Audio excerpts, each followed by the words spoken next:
Welcome to day 17 of the Get Up and Go free Get Up and Go 30-day challenge.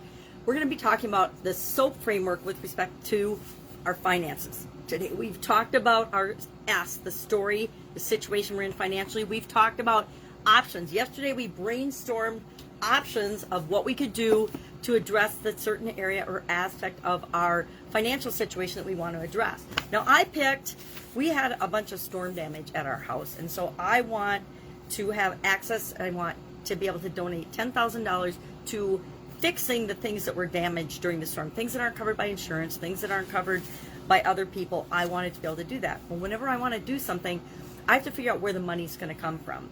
So I brainstormed a list of possible things that I could do with respect to my skills and abilities in order to get that money. And I came up with a list of them. And I'm going to teach you a way to analyze an analytical way to compare alternatives so we can pick one, we can make a choice, and then we can move on and take action. The A for our SOAP framework stands for action.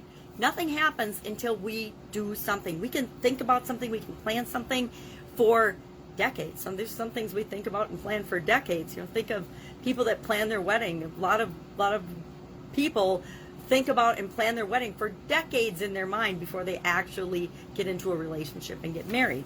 Same is true with everything and anything we do. We might spend a lot of time planning, but nothing happens until we find somebody to be in a relationship with and decide to commit to that relationship.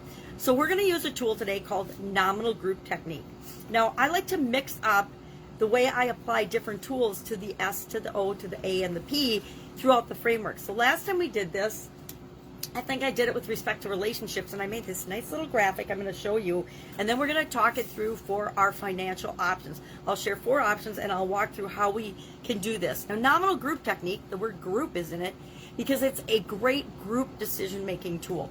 When my daughter was 8, she won a puppy from the Pheasants Forever banquet, a little black lab puppy, and she wanted to name that puppy. And I was in corporate America, and one of the strategies that I used to help people make decisions was nominal group technique. So I taught her at 8 how to do this strategy, and for the next 3 days, and it doesn't take 3 days, but it did for an 8-year-old and for her, to come up with a name for her puppy. And what she did is she listed literally 3 pages of notebook paper of different name possibilities, and then she had each of the 4 of us in the family pick our favorites. I think we started out picking 10, our 10 favorites of the list, and that narrowed her list down, and we did that time and time again until she narrowed it down to 2 names, and then she finally picked the final name, which was Cola with a K, for her little black lab. And I contend that if my 8-year-old daughter can learn and do and implement nominal group technique with my family, who is not particularly the best candidates for using a strategy like that, and get them to do it, then you can use it for yourself as well. Now, it's normally done with a group and you have other people vote, but I found a way to make it so I can use it and I can do it by myself as well. So if you have other people that you can get to weigh in on it with you, like I'm going to do, I'll show you mine in a minute. Great. If you can't, what you can do is you can list your alternatives and then say, all right, on a scale of 1 to 10, I'm going to weight them, and then the one with the highest score is usually the one I go with.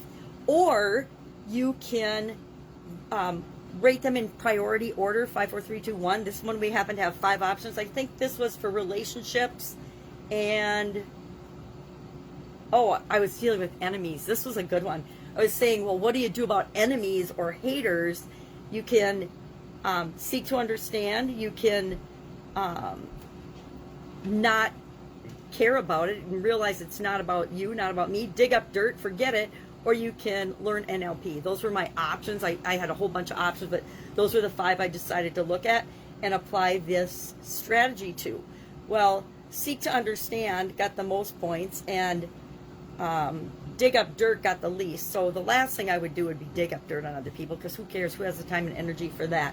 But this is just shows you, it's just a grid. So how did I set it up for this particular challenge with finances? Well, I looked at my options and I said, okay, what are the 3 or 4 that I most want to consider and most likely to consider?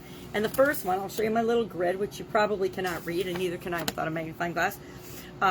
me is, of course, me. I get the first vote. But then I'm going to actually ask 3 other team members or 3 other interested parties in this particular situation what they vote for. What is their most important thing. And what I'm going to do for normal nominal group technique is you take the number of options and you let everybody vote for the number of options minus 1. So since there's 4 options, which are a service offer, long-term savings, dig into long-term savings, borrow or go into debt, or create a product offer. So a product offer, a service offer, debt, or long-term savings, dig into those. And we're going to vote, but we're going to vote 3, 2, 1. And the idea we like the most, we'll give a weight of 3 to, and then we'll add them up, and whatever has the highest number, that'll be the option that we go with. Because I'm not emotionally invested in which option we use. I can do any one of them. I personally don't like the idea of going into debt whenever it comes to doing something like this, but if everybody else votes for that, we could do that as well. So 3, 2, 1. So say, for example, mine would be, I'm going to go 3 for the consulting offer, 2 for a product offer, and then 1 for long-time savings, meaning I don't give a vote to the debt because I don't want to give a vote to that. But then as the next people, let's just make something up. So let's say B says, these are team members, B says she wants to go into debt. So she's going to give that one a 3.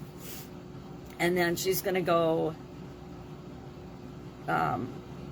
2 for consult and 1 for product offer. So she's not going to vote for savings. She's going to say, nope, don't tap into savings. And then Q is going to say, let's say Q says 3 for savings, 2 for product offer, and 1 for consult. And then let's say J says, I'm making this up as I go, obviously, but it gives you an idea of how it works. And let's say J says 3 for consult, 2 for debt, and then 1 for product offer. So then what we're going to do is we're just going to add these or take the average. So it's 3, 6, 7, 8, 9 for the first one, 4 for the second one, 5 for the third one, and 2, 4, 5, 6 for the fourth one. So then we end up selecting the option with the highest number, which is the consulting offer or the service offer. So that is a really quick and dirty run through of how you can do the nominal group technique. Otherwise, if I were voting for these, I could vote on a scale of 1 to 10. Oh, the service offer to me, that's, and I can consider, well, 1 through 10, I get to decide what that scale means. 10 being it's the most desirable, 1 being the least desirable. Well, to me personally, the least desirable is borrowing or going into debt. I don't want to do that. That's just my personal beliefs. I want to do something different. And so I can vote on a scale of 1 to 10. Well, the service offer would probably get a 9 or a 10. The savings would probably get a 2 or a 3. The borrowing or the debt would get a 1, and then the product offer would probably get a 7 or an 8. And that's how I would decide. But I come up with the same solution usually every time, or either way of doing it.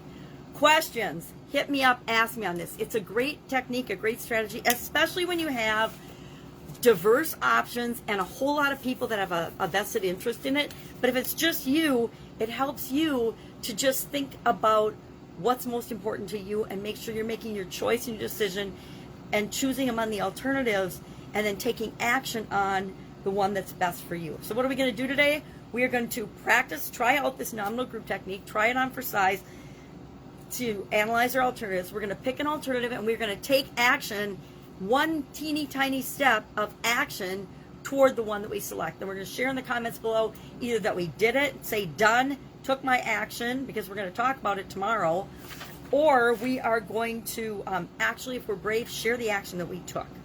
So my action is going to be to create a service offer, and I will work on that today. All right. Any questions, ask. Otherwise, I'll be with you tomorrow. We will talk about the P for our finances, because the most important thing we want to do with respect to our financial situation is be making progress, which is what P stands for. All right. Have a great day. Questions, ask. Otherwise, I'll be with you tomorrow.